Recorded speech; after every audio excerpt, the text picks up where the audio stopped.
ఇబ్రహీంపట్నంలో BRS party Bhuvanagiri నియోజకవర్గ సన్నాహక సమావేశంలో కేటీఆర్ మాట్లాడుతున్నారు. ఇప్పుడు లైవ్ లో చూద్దాం. అవగాహన లేకపోతే పడుతుంది. మనము మీ ఇబ్రహీంపట్నం నియోజకవర్గంలో పక్కనే ఉండే మహేశ్వరం నియోజకవర్గంలో ప్రపంచంలోనే అతిపెద్దదైన ఫార్మాసిటీ పెట్టాలని చెప్పి రైతులకు సరైన నష్టపరిహారం ఇచ్చి సాధ్యమైనంత కాడికి గుదిరకిచ్చి వాళ్ళని బతిమలాడి మొత్తానికి ఫార్మాసిటీ కోసం భూమి సేకరణ చేసినాం. మొత్తం పంచభాక్ష పరమాణాలు కదా వడ్డించి పెట్టినట్టు వడ్డించిన ఇస్తరి వాళ్ళ ముంగడ పెట్టినాం. వాళ్ళకు తినుడు కూడా సాధనైతుంది. కాంగ్రెస్ వాళ్ళు మొత్తం తయారు చేసి పెడితే అనుమతులన్నీ తీసి పెట్టినాం. మొత్తం టెండర్లు అన్ని చేసి పెట్టినాం. వాళ్ళు చేయవలసిందల్లా ఒకటి కంపెనీలు కూడా తయారున్నాయి తీసుకుంటాను. ఆ కంపెనీలకు జాగిచ్చి అక్కడ బ్రహ్మాండంగా లక్షల మందికి కొలువులు తెచ్చే ఒక కల్పతరువు లాంటి ప్రాజెక్టు ఫార్మాసిటీ. దాన్ని కూడా కనీసం నడుపుకునే తెలివి లేని సన్నాసులు ఈ కాంగ్రెస్ నాయకులు. ఎప్పుడు వస్తుంది రియల్ ఎస్టేట్? అక్కడ కంపెనీలు వస్తే, అక్కడ ఫ్యాక్టరీలు వస్తే, పనిచేసేటోళ్ళు ఉంటే, దాని పక్కకు యూనివర్సిటీలు వస్తే, దాని పక్క కాలేజీలు వస్తే దాన్ని ఆనుకొని రియల్ ఎస్టేట్ కూడా ఊపందుకుంటుంది. అంతేగాని మనం పరిశ్రమల కోసం పెట్టిన భూములు, ఇప్పుడే అన్న చెప్తున్నాడు రామరెడ్డి అన్న మనం ఇక్కడ టీఎస్ఐసి కోసం ఇక్కడ తెచ్చిపెట్టిన భూములు కొన్ని, వాటిని కూడా ఇవాళ హెచ్ఎండిఏ వాళ్ళు లేఅవుట్ వేయాలని ఆలోచన చేస్తున్నారన్న ఇక్కడ అని చెప్తున్నాడు. ఎక్కడన్నా పరిశ్రమ వస్తే దాని పక్కకు రియల్ ఎస్టేట్ ఉప్పు వస్తుంది, కానీ కేవలం రియల్ ఎస్టేట్ అంటే దాంతో లాభం ఉండదు. ఆ అవగాహన కూడా ఇప్పుడున్న ప్రభుత్వానికి లేదు.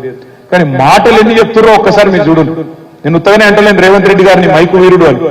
నిజంగానే మైకు వీరుడు. మైకు పట్టుకోమని ఏమన్నాడు?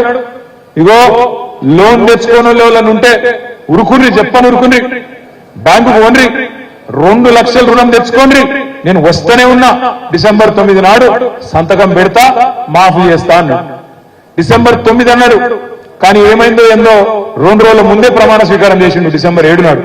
ఎందుకు 2 రోజులు ఆలస్యం అయితే ఎవడన్నా కుర్చెత్తుకపోతాడేమో అనుకున్నాడు. ఆయనతో 2 రోజుల ముందు ప్రమాణ స్వీకారం చేసిండు. 2 రోజుల ముందు ప్రమాణ స్వీకారం అయితే చేసిండు, కానీ 2 లక్షల రుణం మాత్రం ఇంతవరకు పత్తలేదు. డిసెంబర్ 9 పోయింది, జనవరి 9 పోయింది, ఫిబ్రవరి 9 పోయింది, మార్చి 9 పోయింది, ఏప్రిల్ 9 కూడా నిన్నగాక మొన్న పోయింది. 4 నెలలు నిండింది, 5వ నెలలు పడ్డాం. మరి ఏమైనా రేవంత్ రెడ్డి గారు రుణమాఫీ అంటే పేగులు కత్తిరిస్తా మెడలు వేసుకుంటా అంటాడు. ఎవడన్నా పేగులు కత్తిరిస్తాడు ముఖ్యమంత్రి? జేబుల కత్తెర పెట్టుకుని తిరుగుతున్నా అంటాడు. జేబుల కత్తెరలు పెట్టుకుని ఎవరు తిరుగుతారు? జేబు దొంగలు తిరుగుతారు. జేబుల కత్తెర పెట్టుకుని తిరుగుతాడు ఎవడన్నా ముఖ్యమంత్రి? దబ్బన జర్ర అటు ఇటు అయినంత కత్తెర ఏమవుతుంది? జేబులో ఆగం అవుతుంది. నేను ఏమంటున్నా, అన్ని గలీజు మాటలు. ఒక్కటన్నా సగటు మాట వస్తుంది ఆయన నోట్లోకి వెళ్ళి. ఏం మాట్లాడతాడే? లంకె బిందెలు ఉంటాయనుకొని వచ్చిన నేను, కాలి కుండలు ఉన్నాయంటాడు. ఎవడన్నా ముఖ్యమంత్రి మాట్లాడే మాటనా? ఏం మాట అది? లంకె బిందెలు ఉంటాయి సెక్రటేరియట్లా. గడ్డపారలు పట్టుకొని, తట్టపారలు పట్టుకొని, నెత్తి మీద అర్ధరాత్రి దుప్పట్లు కప్పుకొని ఎవరు తిరుగుతాడు లంకె బిందెల కోసం? పచ్చి దొంగలు లంగలు తిరుగుతారు. ఈయన మరి ఇదివరకు ఏం చెప్తున్నాడు నాకు తెలియదు, కానీ ఖాళీ కుండలు కనబడుతున్నాయట. రేవంత్ రెడ్డి గారు వారికి నేను విజ్ఞప్తి చేస్తున్నా, మాట్లాడితే ఒక డైలాగ్ కొడతాడు, మొగోనివైతే గెలువు, మొగోనివైతే చెయ్యి అంటాడు.